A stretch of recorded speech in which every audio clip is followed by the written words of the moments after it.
Okay, so like I said, in section 2.6, you learn how to find derivatives at a particular point.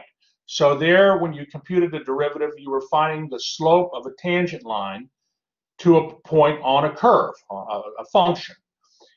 But if we let the point be some variable point, if the point that we're talking about is some point P that has coordinates x and f of x as opposed to a and f of a, if we just say, hey, let the coordinates be x and f of x, then when we compute a derivative, okay, the derivative f prime is a function of x. So I'm going to let you copy this example down, and we will work this example out from section 2.7.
Okay, so in this problem, our function is equal to x cubed minus x. And we want to find f prime of x, that's called our first derivative. And then we're going to actually find f double prime of x. So if f prime of x is the first derivative, what do you think this f double prime of x would be? What would we call that? Who thinks they can venture a... That's right, Kelvin, the second derivative. That's right, Ian. So, okay, so a second derivative is a derivative of a derivative. So what we're going to do is we're going to find the first derivative, and you need to find the first derivative before you can find the second derivative of the function. And then we're going to examine the graphs of f prime of x and f double prime of x. That's the way we say derivatives. And we want to see why they intuitively make sense. Okay. So let's go ahead and get to the solution. Everybody has this copied okay? We're good?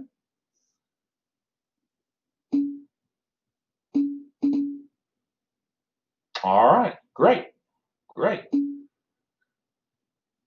Okay, so now this is the derivative function. Okay, so again, what you're used to seeing is you're used to seeing from, hold on here, one moment.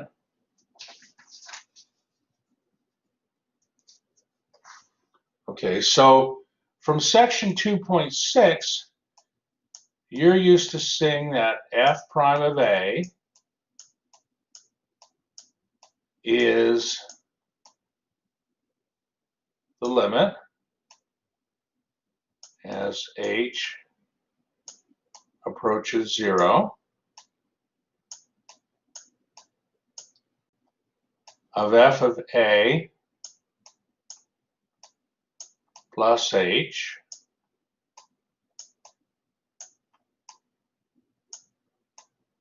minus f of a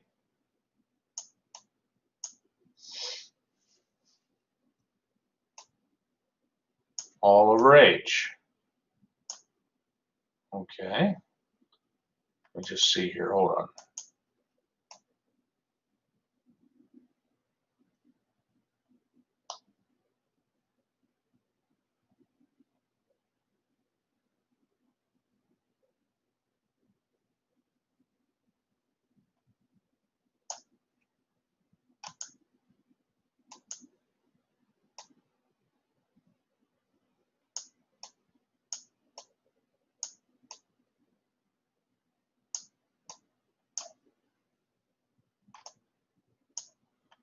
Okay, and so again, this was from section 2.6.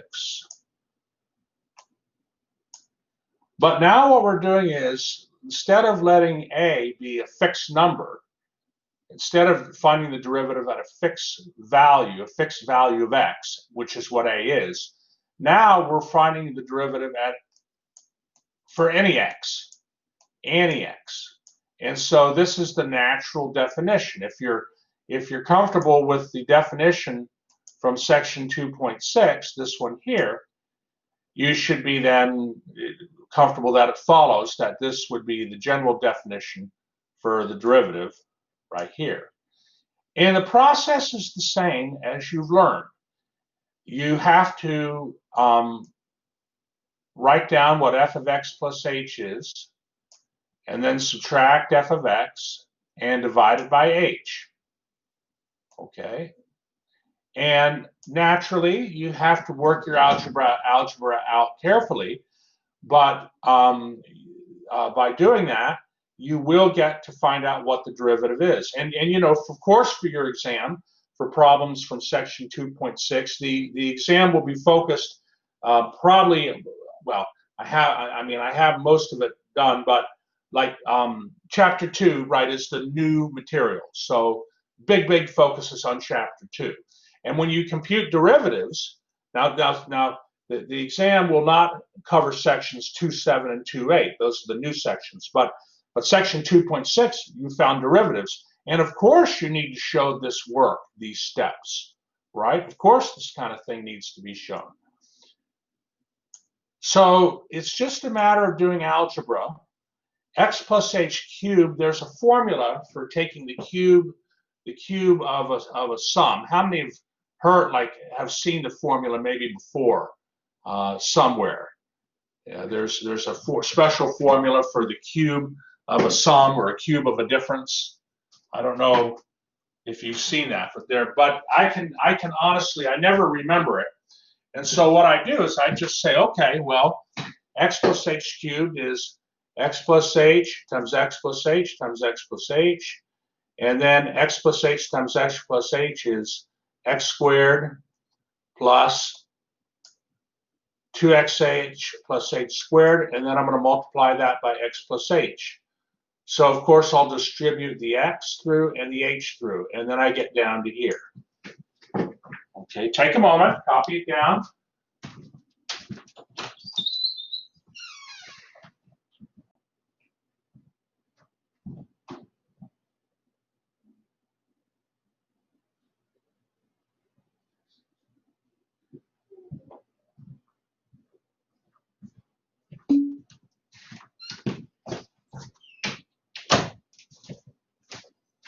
Let's see here. Kelvin says, I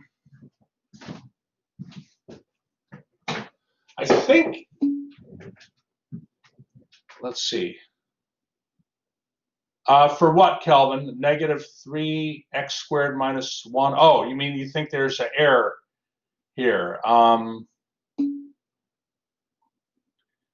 think it's right. I double checked pretty carefully, Kelvin. Hold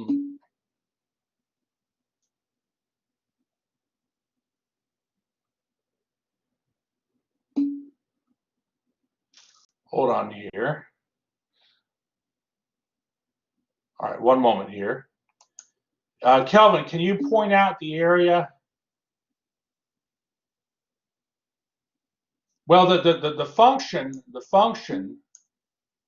second line. Okay, hang on. So the function is, oh, it was x cubed minus x.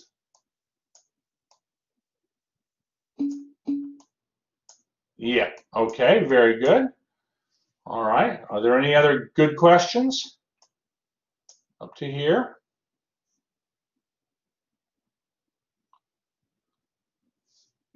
All right, do some nice things happen?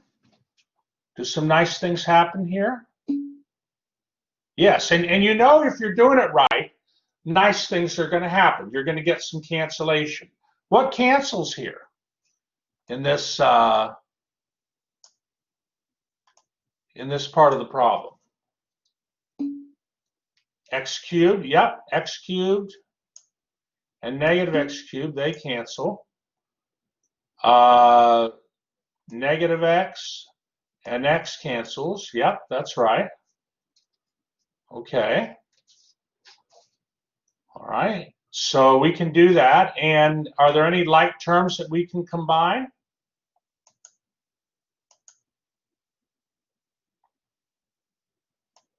How about 2x squared h? Is there another x squared h term? Yep, right here.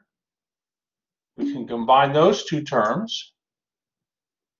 That's right, that's right. And of course, the hx squared, is there any term for that that goes with that? Any like term?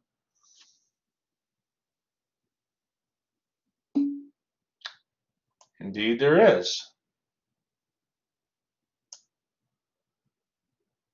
Okay, and so our f prime of x will equal this limit. And you notice that the limit, I don't drop the limit, and you should not be dropping the limit in your work for the exam. You should, notation's important. So you want to be showing good work, and the limit needs to be there. All throughout the textbook, if you look at the examples, they always, when they compute a derivative, they always have the limit. Limit, limit, limit, limit, limit, right? So, okay, now we're at this stage here. What might be the next natural thing to do?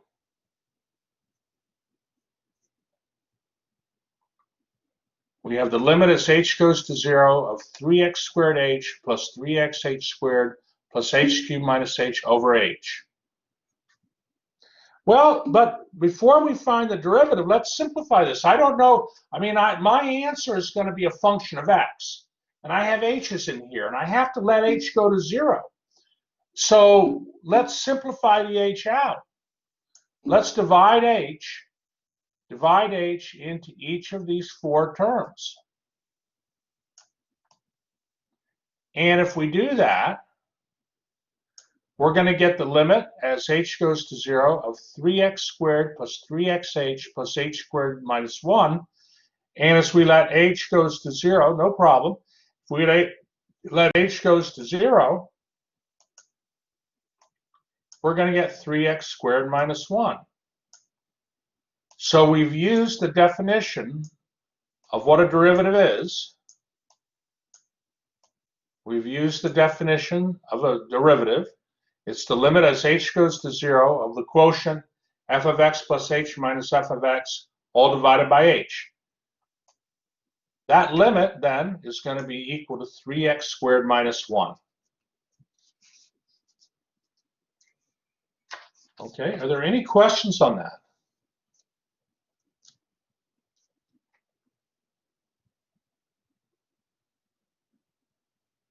All right, may we move to the next page? Are we all good? Okay.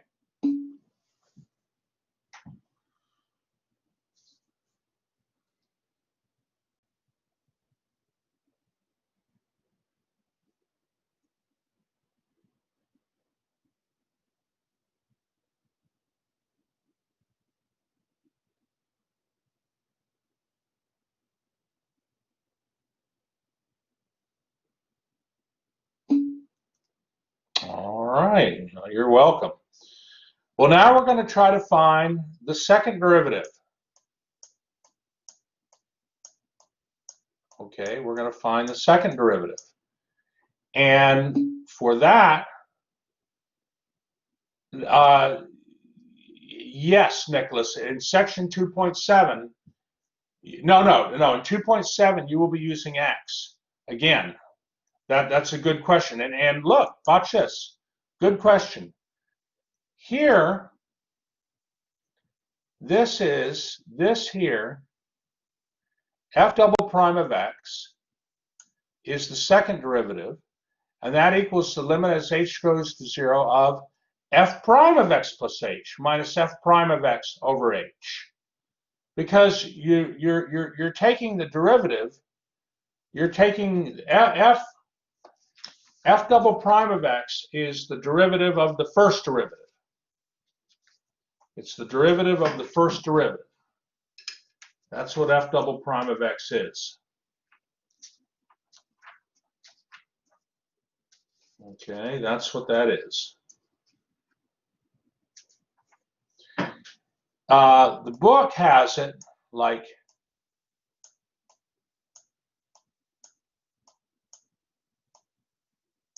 f double prime of x. Okay, hold on here. Yeah, that equals, just want to be sure I'm writing it correctly. It has it as f prime of that of x. That's how the book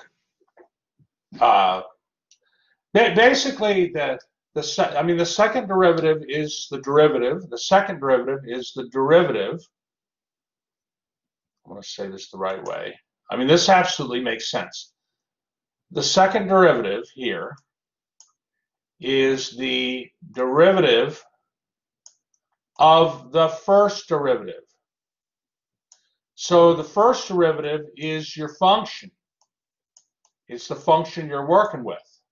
And so that's how we get this definition here. Are there any questions on that definition?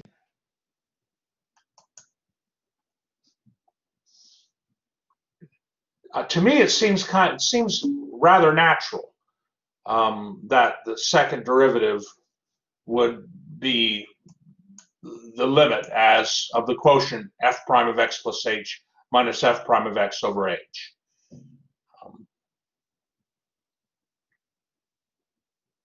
So hopefully it is for you too. And of course, we just work out the math.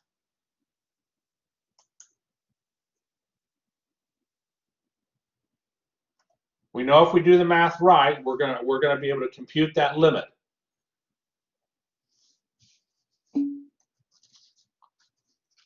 let's see, is f triple prime of x just 6? Actually, it would be, Ian. It would be. That's right. We haven't done a third derivative yet. We focus a lot on first and second derivatives because, like, for instance, if you were to take the derivative, if your function were a function that represented the position of an object, what's the first derivative represent? If you're taking the derivative of a position of an object, what's the first derivative represent in physics? First derivative would represent the objects. That's right, Lynn, velocity. That's right, Sebastian. Now, let me ask you, if you were to take the derivative of velocity, what do you think you would have?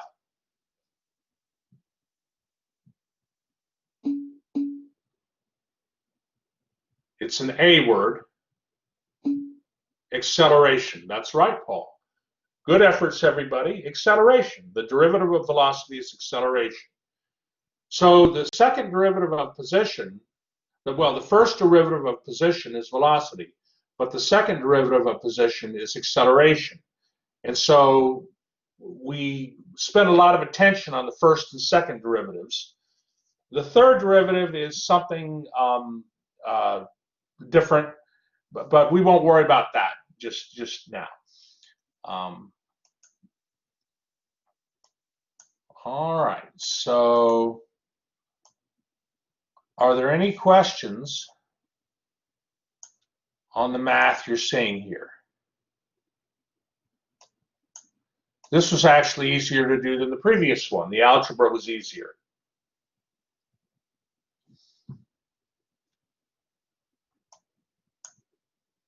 Well, of course, what you're going to get is f prime of x equals 6.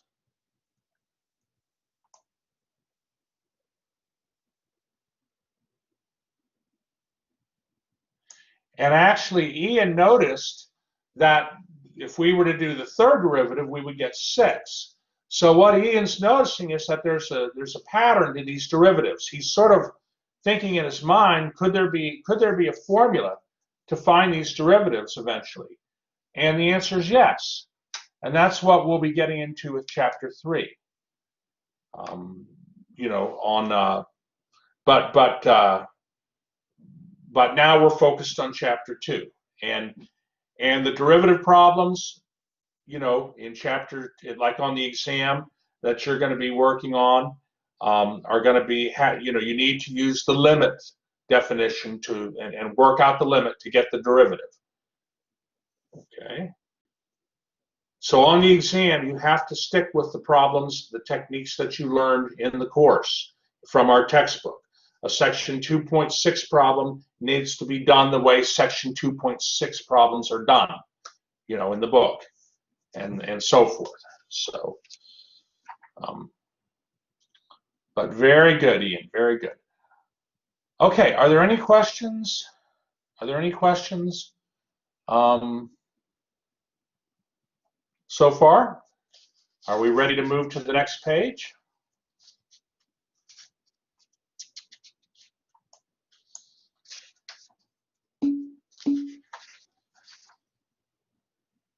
All right. Well, so we have it then, and we'll talk about the graph, but for our function, which is x cubed minus x, we know that the first derivative is 3x squared minus 1, and the second derivative is 6x. And then there are graphs of the function, the first derivative, and the second derivative below. And then what they did was they graphed the function and its two derivatives, just like you would graph 3 functions on your calculator. Let me give you a moment to copy this down. The figure is from figure 11 in your ebook textbook, but we'll talk about that a little bit.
Okay, so Nicholas says, what does finding the second derivative do again? Second derivative would be acceleration.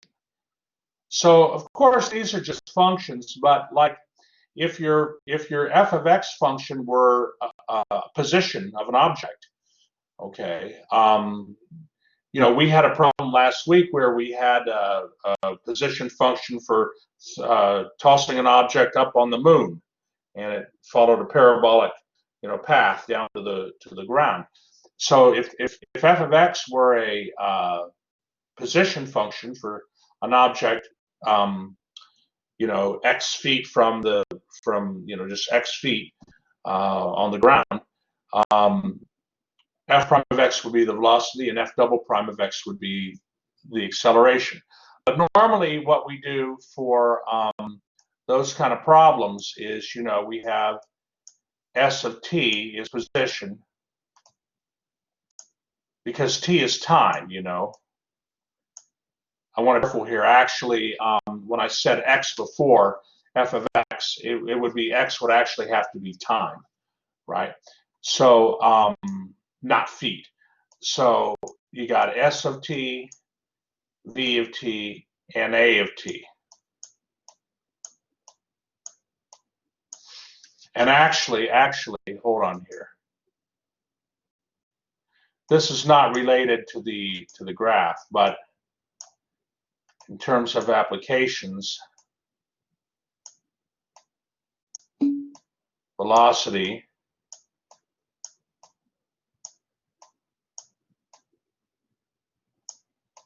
is the derivative of position and acceleration a. So velocity v is the derivative of position s, and acceleration a is the derivative of velocity v with respect to t. Okay, you're welcome, Nicholas. All right. Okay, so in this picture here, they've drawn the three functions. No, they've drawn f prime, and f double prime. And they want you to have an intuitive feel of why f prime. Let's start with f prime and f. So let me make this a little bit bigger here. And I'm going to go ahead and make it a little bit bigger. And let me see here. So I'm going to color my blue function in blue. I mean my f function, f of x, in blue here.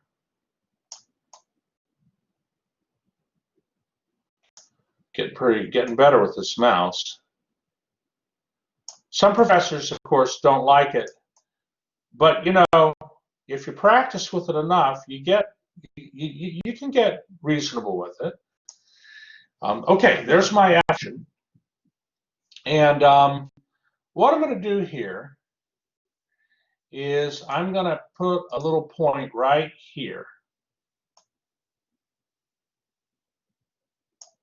Okay, I'm going to put a little point right there. And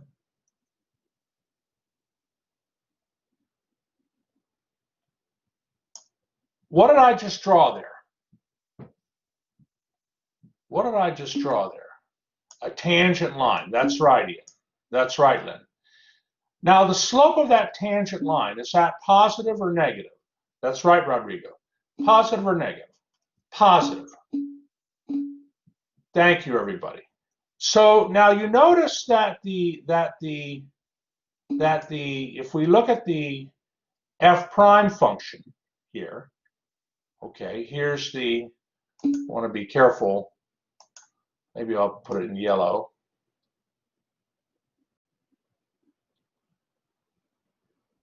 The f prime function was 6x squared minus 1, right? So that's a parabola pointing upward. But you notice that, I want to say this the right way. Okay, hold on. I'm going to do something else here before I'm going to do something else. One moment.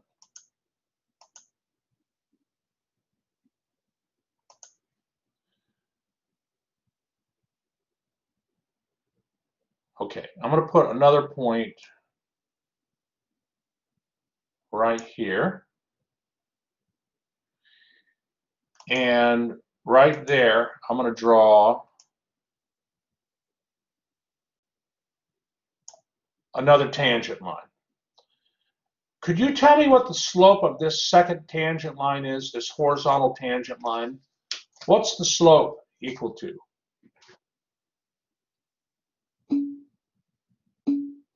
That's right, everybody, 0. And you notice, do you notice for the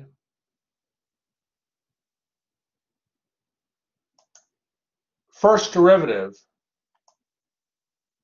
right there, the first derivative function passes through the axis. What's the first derivative, f prime? F prime is the first derivative. What does it equal right here? What does the function f prime equal right there? What's its value? What's its y value?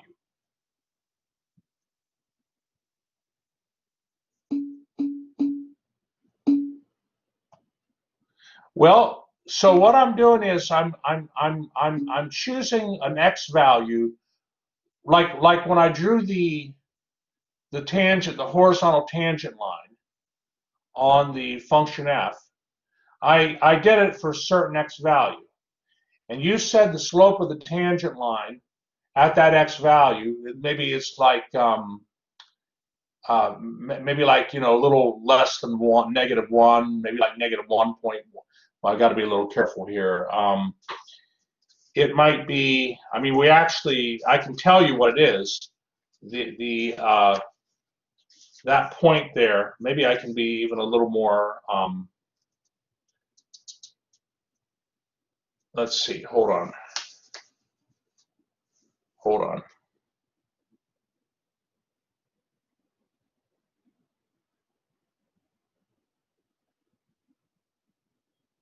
Yeah, I had that wrong. I mean, everything's fine, but the value, the x value wasn't right. This x value here, this x value is going to be -1 over √3. And remember, if we were to find out what f prime of -1 over √3 is,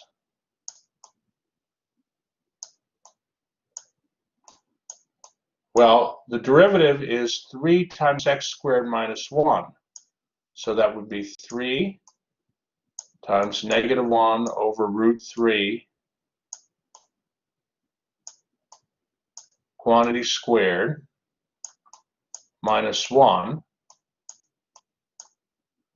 That's going to equal 3 times, what's 1 over √3 squared?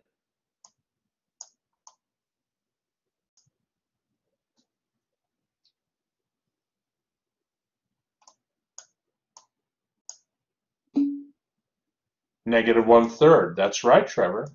Good. So hold on, I don't want the square there.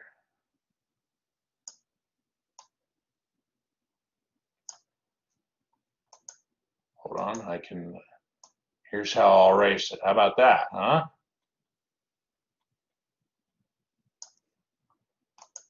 Okay. Positive though. It's positive 1 over √3. Because -1 over √3 times -1 over √3 would have to be a positive 1 over 3. And so what is the value? What is the value here of f prime of negative 1 over root 3? It's 0.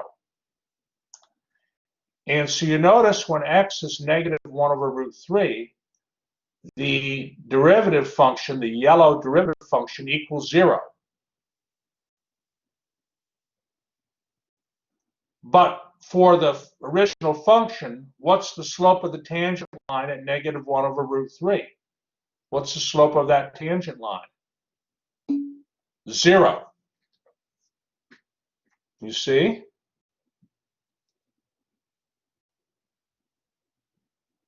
So it matches.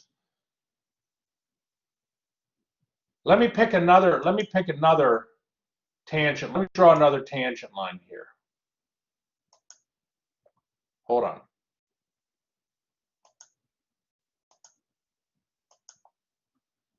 I want to put a tangent line right at the origin. Okay.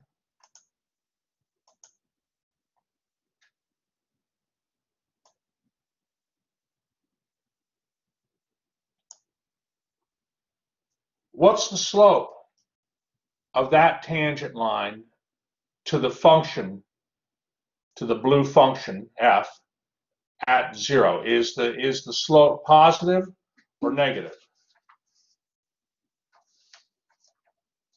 What do you think?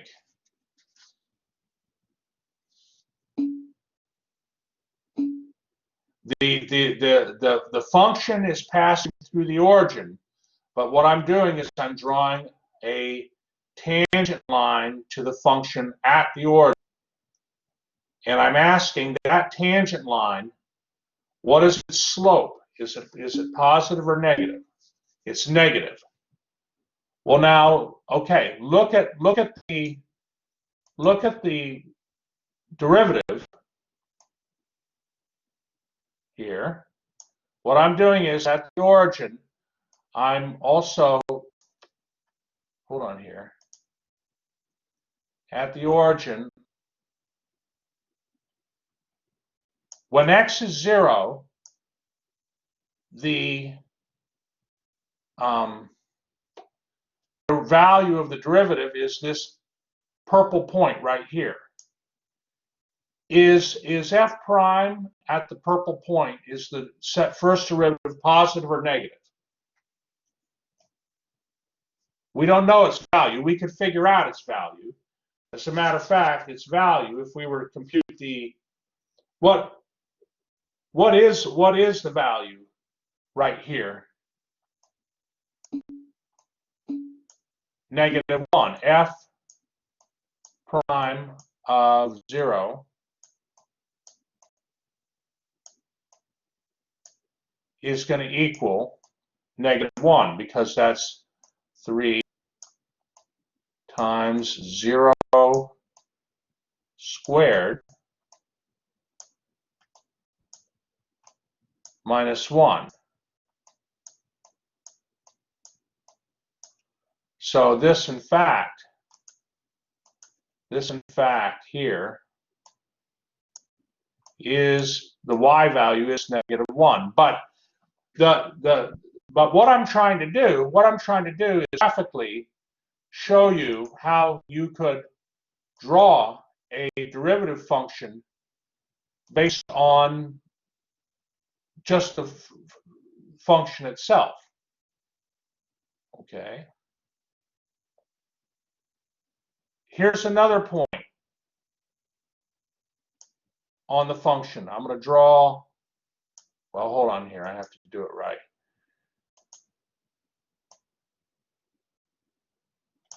What's the slope of that tangent line at that point? 0. What's the value of the derivative function at that point? 0. Okay, and that point incidentally would be 1 over positive root 3. That particular, x value. Okay. Now, over here, hold on here. Let me draw another point. Now, at this red point here, what's the function equal to at that red point? 0. But is the derivative equal to 0 there at that point? No. Because remember, what is the derivative? The derivative is the slope of the tangent line. That's right. The slope of that tangent line at that point is the slope positive or negative.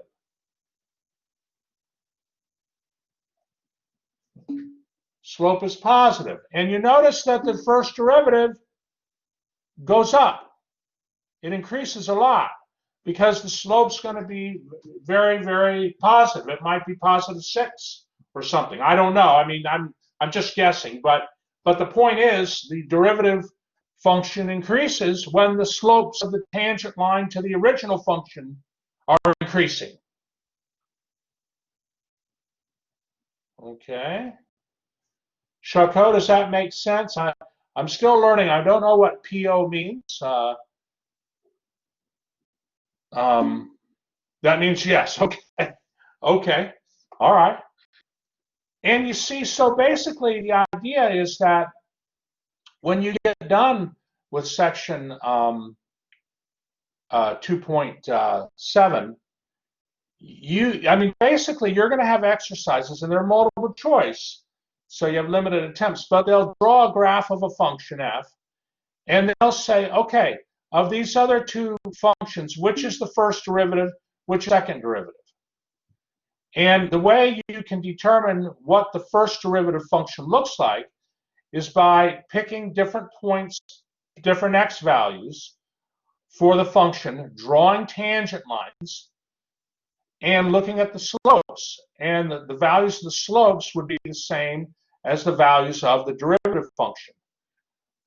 Incidentally, over here on the left, the original point here had the x value that we first chose over here. The slope to the tangent line to the function at that point, the slope was positive. And you'll notice the derivative function is positive. The derivative function is positive there, right? The value of f prime, the y values are all positive values. So John, the derivative is the slope of the tangent line for some value of x. That's right. But it's the slope of the tangent line to the curve, to the function, for some value of x. Okay, and then the second derivative, you can work off of the first derivative. But I think so really there's no way really to, I hope, how many are finding this helpful, this the picture and are you getting an intuitive feel for what a derivative is, derivative function? That's the hope. But I realize it takes some time. It's going to take some time, and you want to be careful. Thank you, Anna. Thank you, Lynn. Thank you, Ian, Kelvin. When you have these problems in WebAssign from section 2.7, you might only have 1 or 2 tries to get the question right. So you don't want to answer too quickly, okay? But I think you can do it. I think you can do it. All right, let's go on. Let's go on. So I want to do another problem where you're computing a derivative. And this time I don't have a function of x, I have a function of t. But let me just say one more thing, class, before I go to that. Back to this little picture here. So if you look here at your derivative function, in yellow here.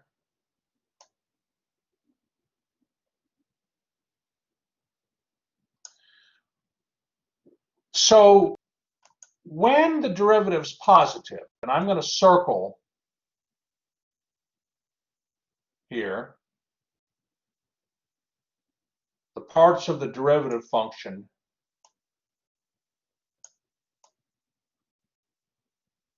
where the derivative is positive. When the derivative function is positive, what can you say about the original function?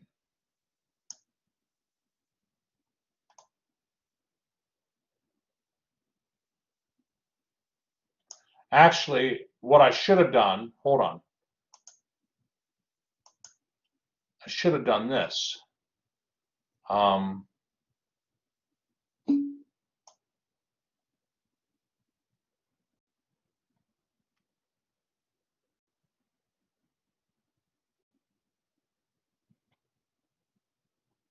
Hold on.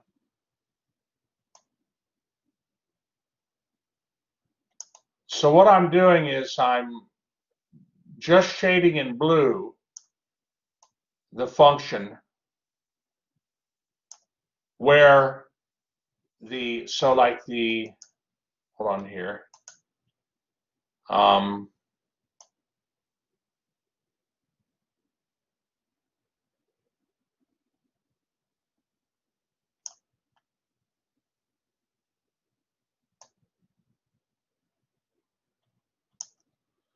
Okay, so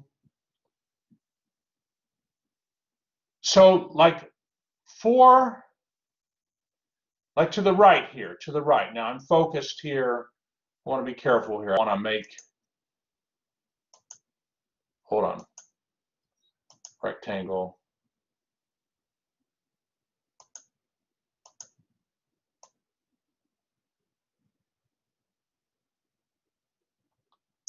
I'm focused here in the black box.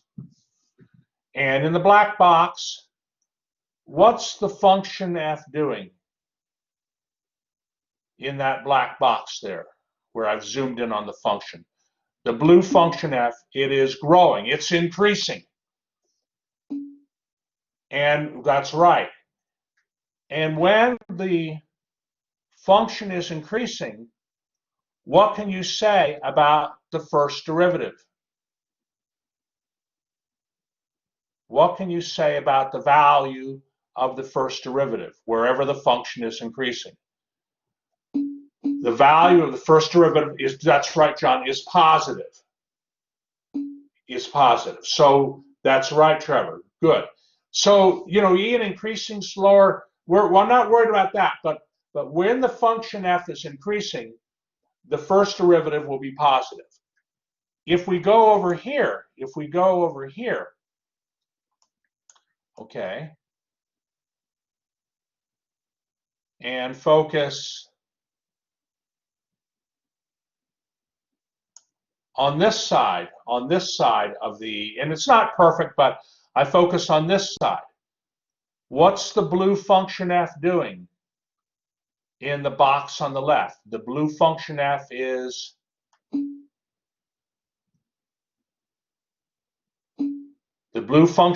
increasing. Okay, so the yellow derivative function, where the blue function f is increasing, the yellow derivative function is going to be positive. That's right, and that's because when a function increases, slopes of the tangent lines to the point on the function will be positive, where the function's increasing. Hence, the derivative function has to be positive. But you'll notice that when we switch, okay, like for the function, if I shade in this green part here, what's the function doing? over the green part. That's actually from x equals negative 1 over root 3 to positive 1 over root 3. What's our function f doing? Is it increasing or decreasing? Decreasing. That's right. And what's the yellow derivative function doing? When a function f decreases, the yellow derivative function is it positive or negative? Negative. That's because when a function decreases, tangent slopes to the curve are going to be negative when the function is decreasing, and so the derivative function is negative. Okay, the derivative function is negative over that interval. Okay, so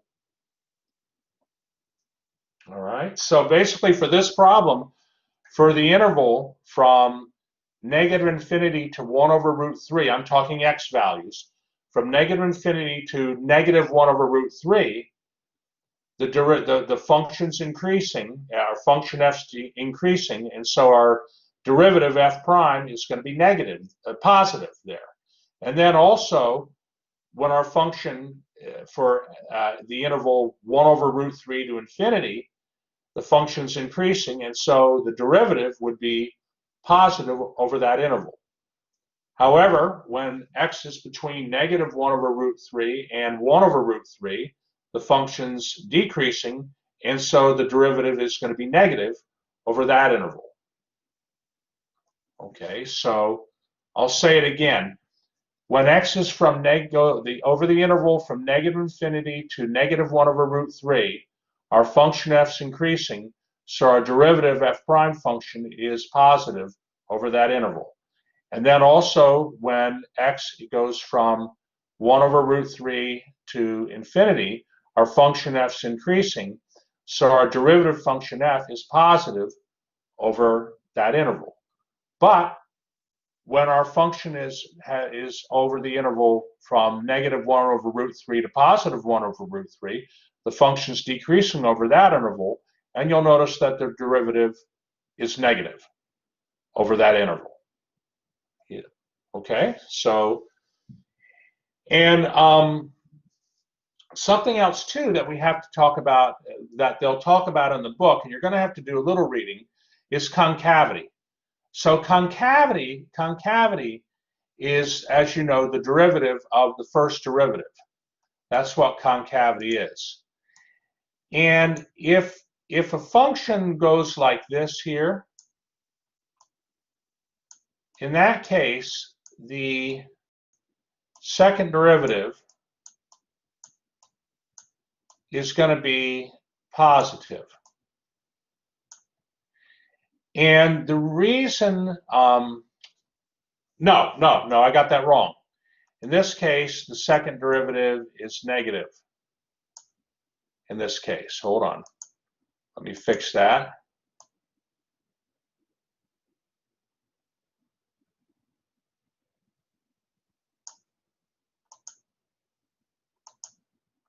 Okay, so in this case, for this function, if this is your function f, okay, if this is your function f, then we can say the second derivative is negative. And the reason we can say that, the reason we can say that is if you, I want to do this in red, if you plot tangent lines to the curve, what are the slopes of those tangent lines doing? Are the slopes of the tangent lines increasing or decreasing?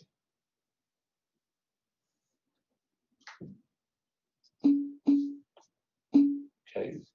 So what I've done is I've drawn a function f, and I've drawn 3 tangent lines to that function. As we go from left to right, are the tangent lines, are the slopes getting greater or smaller? They're decreasing. When that happens, they're decreasing.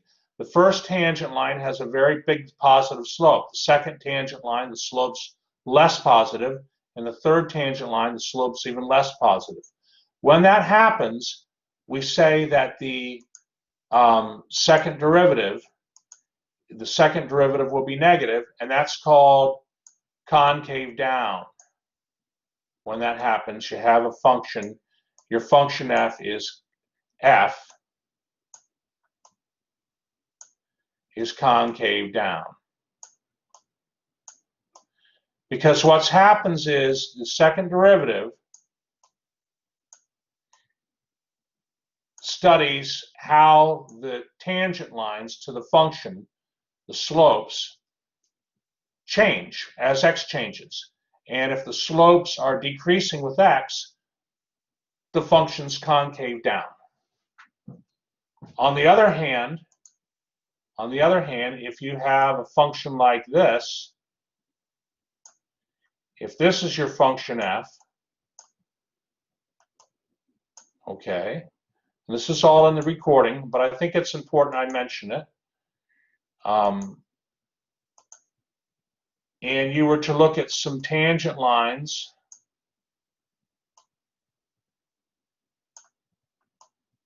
to that curve there. For that function f there in the second picture, are the slopes of the tangent lines increasing or decreasing? For this second picture here.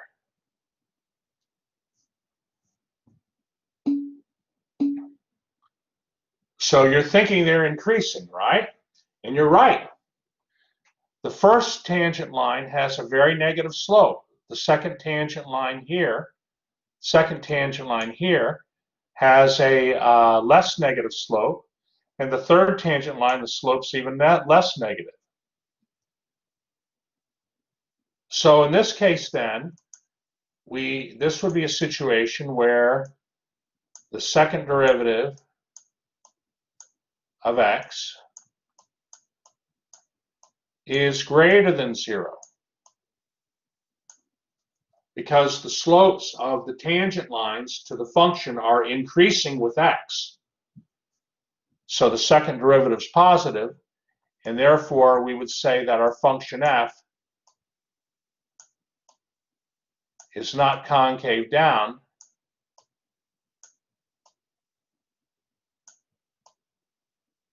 but concave up.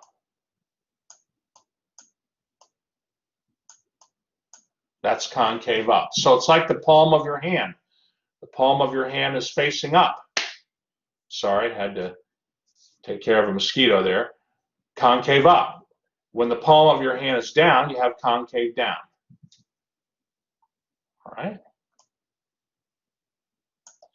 And for the problem we did, the second derivative for this particular function was a constant. No, it was equal to 6x. And so you have the second derivative there in the picture. You have it there in the picture. Okay, I'll put it in gray. And when you're to the left of the origin, the function is concave down. When you're to the right of the origin, the function's concave up because f double prime is positive. And if you look at the original function, that makes sense. That makes absolute sense. Okay, because the original function here, this is concave down. The function's concave down until it reaches the origin. But then when x values are greater than 0, when you go past the origin, the function's concave up. Okay, so that's what concave up and concave down are. And, you know, very important in calculus. All right, are there any questions on that? All right, and you know, you might need to go to the recording again if you want to hear it again, but hey, that's why I make the recordings, right? Okay, all right. So let's proceed on. I want to get this next problem done here. Okay, so I'm always thinking about my students when they're working on problems, and I know that some problems it's easier to get stuck on than others. So I try in the lecture to, you know, sure, we do problems, examples from the book, but I also try to do examples that you might see in your homework. Let me give you a moment to copy this problem down.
Okay, so here's a problem where you want to find the derivative g prime of t of the function g of t. So not all our functions are functions of x.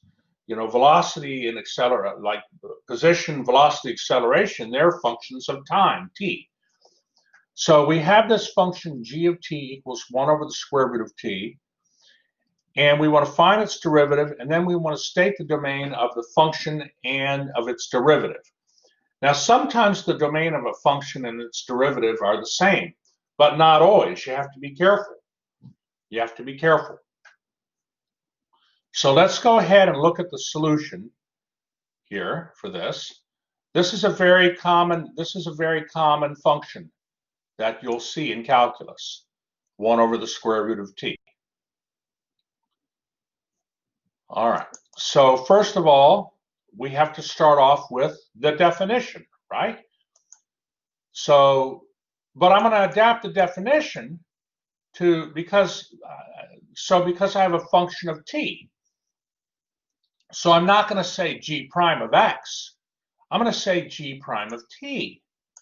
And then write my limit, this is an equals here, write my limit accordingly.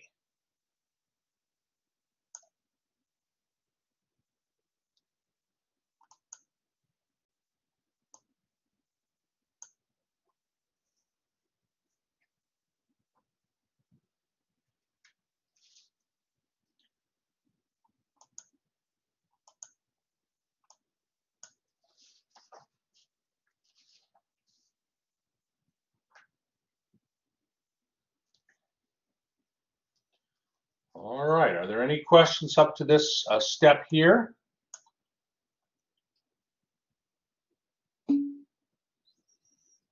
All right. Well, what should we do with these two fractions in obviously I can't figure out the limit the way the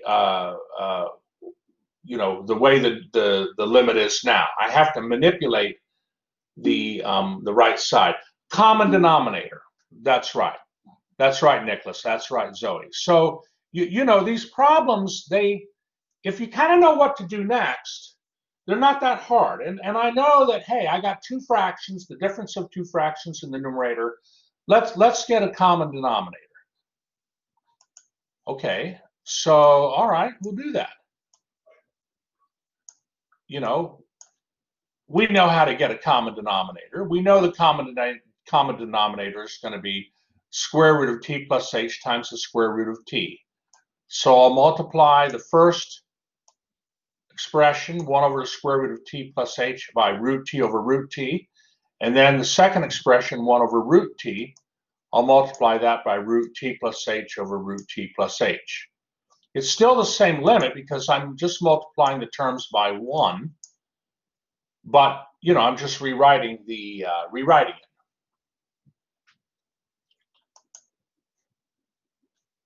And so by doing that,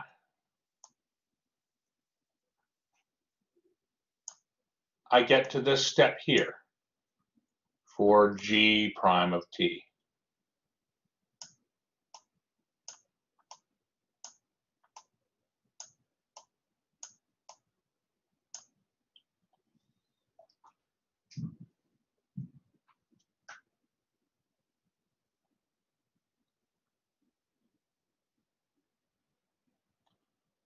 Okay, and it seems natural. It seems natural to take the top fraction, since I'm taking a top fraction and dividing it by a bottom fraction. It seems natural to me to multiply the top fraction by the reciprocal 1 over h. You know, I think these problems work best when you try to do what's like natural. Don't worry too far ahead. You know, just do what's natural. And you'll get to this step here.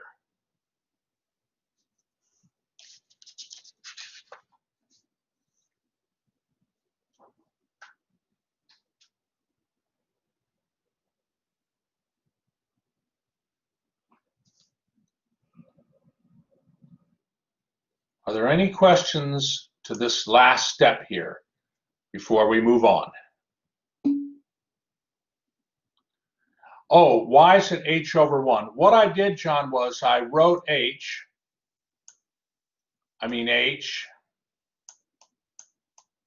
We can write that as h over 1 if we want.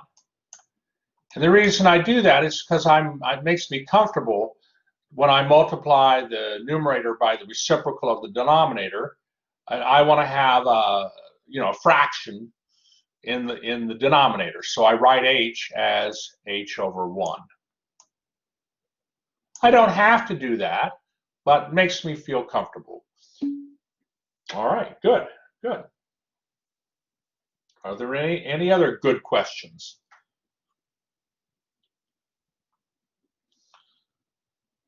All right, well, here we are at this stage right here. It looks a little nicer, the limit, this g prime of t, but we still need to manipulate the limit.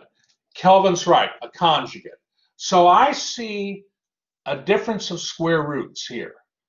And even if I see a difference in the numerator, okay, in the numerator we have a difference, and one of them is, well, both are square roots, but even if just one of them were a square root, we know from practice that we have to multiply by the conjugate of the square root of t minus the square root of t plus h.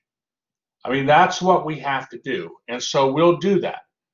I'll go to the next page if I may then. Everybody's comfortable?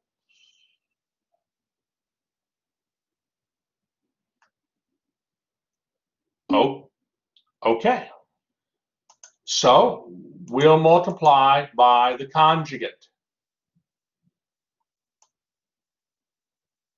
So I multiply the top and the bottom by square root of t plus square root of t plus h.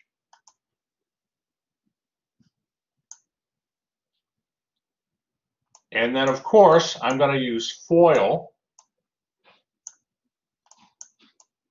to multiply out the numerator. You have a binomial times a binomial, so you can use FOIL to do that. But the denominator, I'm going to let it alone. I'm going to let the denominator alone. And the reason is because the reason I'm multiplying by the conjugate is so that I can simplify the numerator. So I want to just focus on that, and maybe some good things will happen.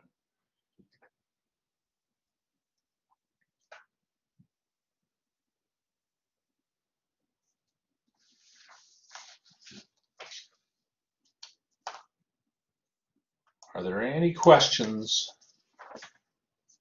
Let me know if you have any questions. I'm trying to pace myself so that you're comfortable.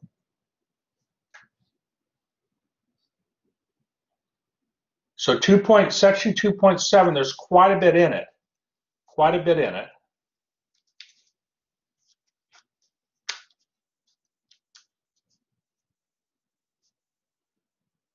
But it's really a continuation. If you're comfortable with 2.6, that'll help you a lot with section 2.7. If you're comfortable with section 2.6, 2.7 is a natural, what's the word I'm looking for? A natural progression. Okay, do nice things happen here in the numerator? In my second step here? They do. We have cancellation of two terms. And so now,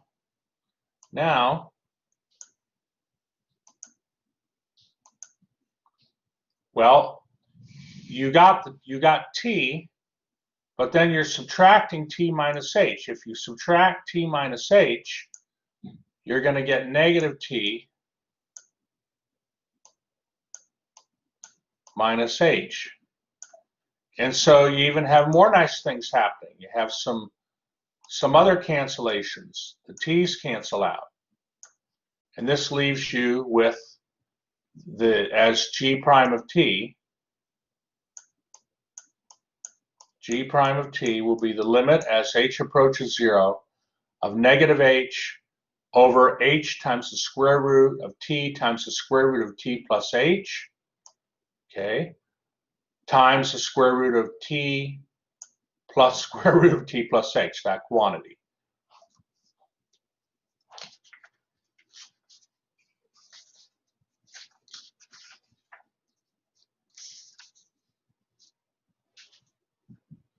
Do more nice things happen here?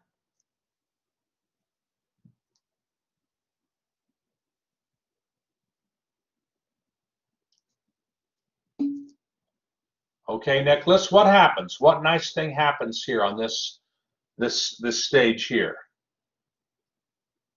The h's, right. So everything is being multiplied on the bottom. So, you know, basically, I mean, not basically, we can simplify the h's. H over h is like 1 over 1, and so this is now your derivative right here.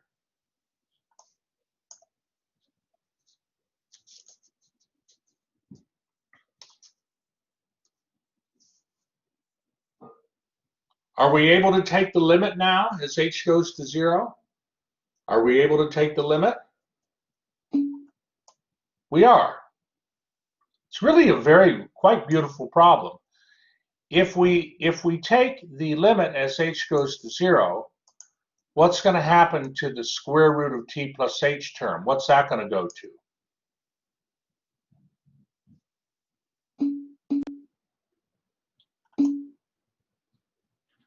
As we let h goes to 0, what's the square root of t plus h going to go to?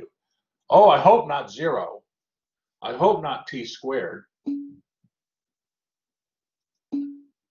Well, we're getting a lot of answers here.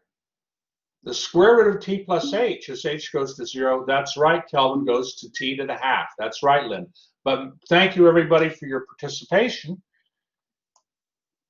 Yeah, because h goes to 0, so we're left with the square root of t. So square root of t plus h goes to this square root of t here, And this square root of t plus h over here goes to this square root of t.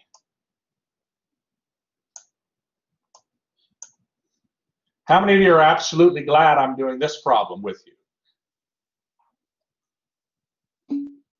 Okay. Neil says yes. Ian says yes. Rodrigo, yes. Okay. Anna, very good. Wow. Anna, Chaco, yes. Okay.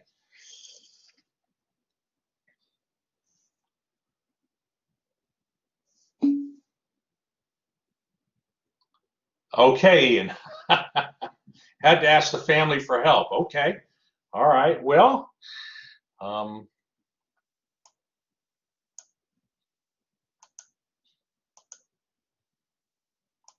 this, of course, is going to equal -1 over the square root of t times the square root of t times 2 times the square root of t. And we know root t times root t is going to equal t.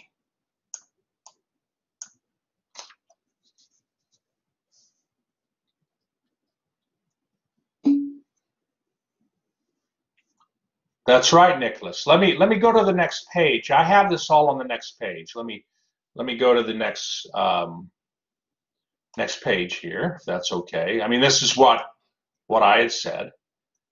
G prime of t equals -1 over 2 times t times root t. And that means G prime of t equals -1 over 2 times t to the 3/2. That's your derivative.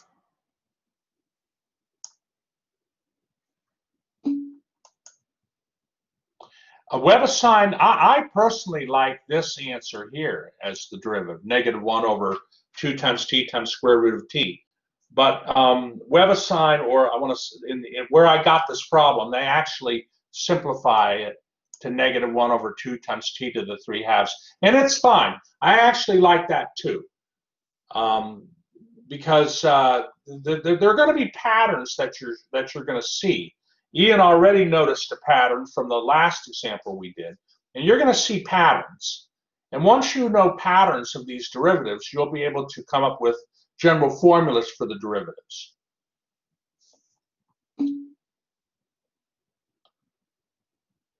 All right.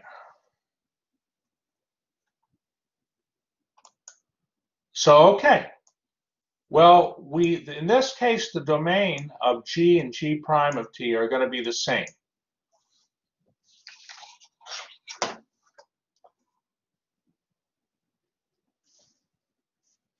And you notice that the derivative G prime of t is defined from the open interval 0 to infinity, but it's not defined where t is negative. And that makes sense. That makes sense because, you know, the original function t can't be negative.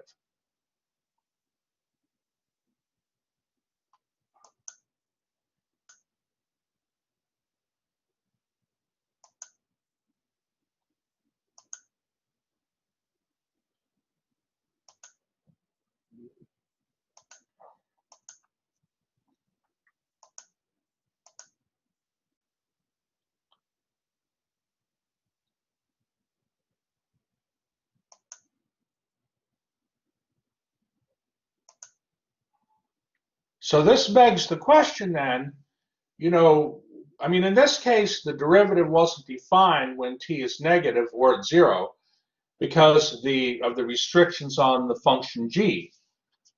But you can have situations where you have a function that's defined at a point, but yet its derivative is not. Okay, you can have that kind of situation. And what I'd like to do is show you an example of that. Okay. So I want to go in the ebook now. I want to go in the ebook and just show you a few quick things. But are there, from section 2.7, but are there any questions on this problem?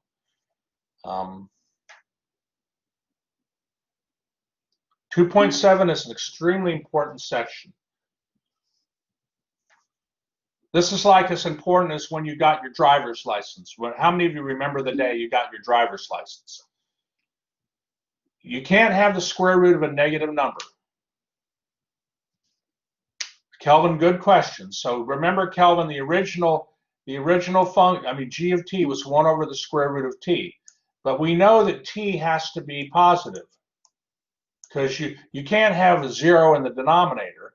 So you can't let, like you might say, oh, well, t could be closed interval from 0 to infinity. But since the square root is in the denominator, you can't include the 0. But if the function's not defined at certain values of t, its derivative certainly isn't going to be defined there. Okay, so, okay. All right, are there any other good questions?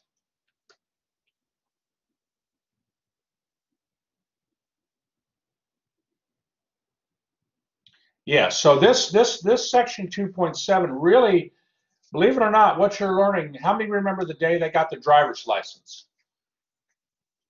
For those of you that can drive, I think most of you can.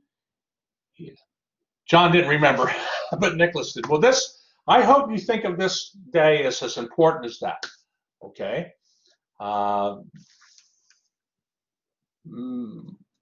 You'll see what I mean.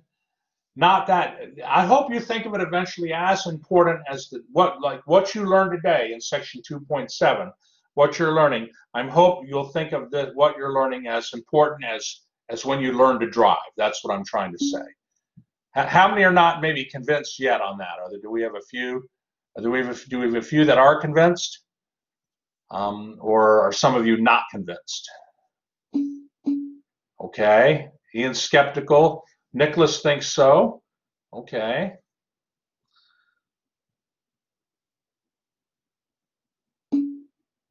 All right, Layla, good.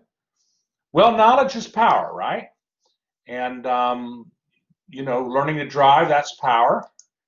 And learning calculus is power because you're going to learn wonderful things knowing calculus. But I want to go into the ebook here and point a few things out here. So let me see, ebook.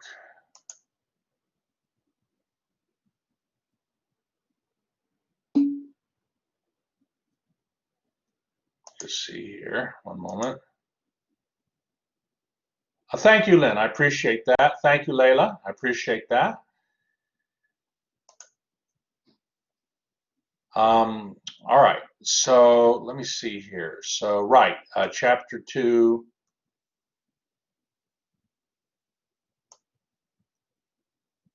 We want to get to 2.7.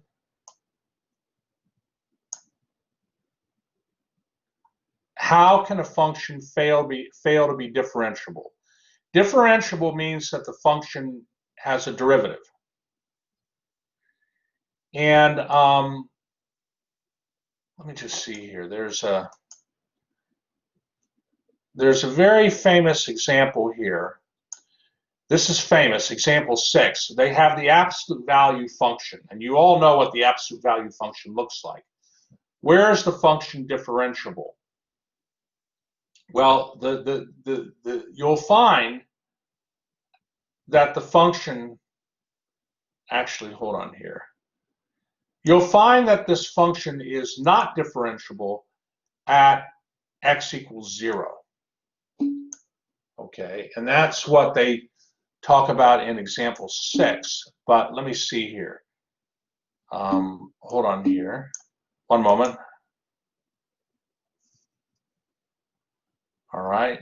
Oh, okay. Hold on. Let me go back here. Hold on. Thank you for bringing that to my attention.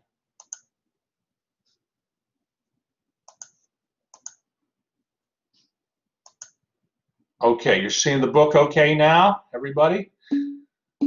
Good. Thank you. Thank you. So, let me see here.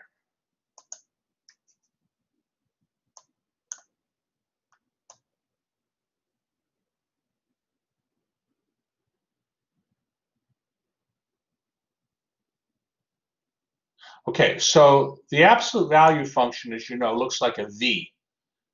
Looks like a V. But you can show that the absolute value function is not differentiable at the origin. Because remember, the derivative is a limit. And for a limit to exist, the left-hand and right-hand limits have to exist. So if we're looking at the derivative, if we're trying to see if the absolute value of x is differentiable at x equals 0, what you can do is you can look at the left-hand limit, and this is example 6 in your ebook. You can look at the left-hand limit and the right-hand limit separately.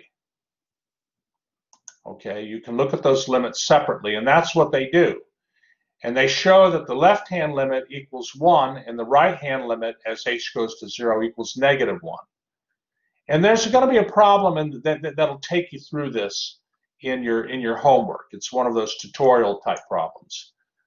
But basically, I want to be very, very clear. So in figure 6, let's look at it intuitively. In figure 6, they have the absolute value function. They have it right there. And if you think about on the left side, think of tangent lines to the curve. Tangent lines on the absolute value function. What are the slopes? What are the slopes of tangent lines to the curve to the left of 0? What are the values of the slopes all going to be equal to?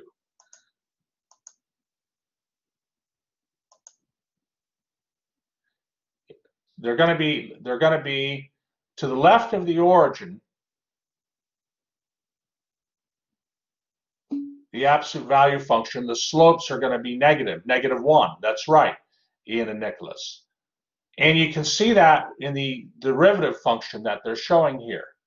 The derivative function which they're graphing is -1 until you get to 0. To the right of 0, the derivative, the absolute value function, goes up, and the slopes are all going to be +1. So that shows, in other words, you have what's called a corner. You have a corner at x equals 0. And derivatives, functions are not differentiable at corners because the slopes of the tangent lines to the left of a corner and the slopes of the tangent lines to the right of a corner are not going to be equal. So when you have a corner to a function, it's not going to be differentiable at the corner, at that value of x. If you have a function where it's let's say this the right way. Well, let me look a little bit more here. Hold on here. Let me go right. Let's delve a little bit more into this section here. I want to go to like the pictures. Okay, so here also, here in figure 7 and figure 7, well, figure 8 shows 3 ways for a function not to be differentiable at a point. You can have, in figure 8a, you have a corner. You have a corner. In figure B, you can have a discontinuity. So if a function has a discontinuity at a point, the function's not differentiable there. And then finally, you can have a vertical tangent. If a function has an asymptote or goes vertical at a point, say x equals a, the slope of the tangent line is going to be like doesn't exist. It's a vertical line. So if the function is vertical at some point, the slope of the tangent line does not exist because the tangent line would be a vertical tangent line, and slopes don't exist for vertical lines. So those are areas where a function, those are instances where a function is not differentiable at x equals a. Okay, does that make, are there any good questions on that?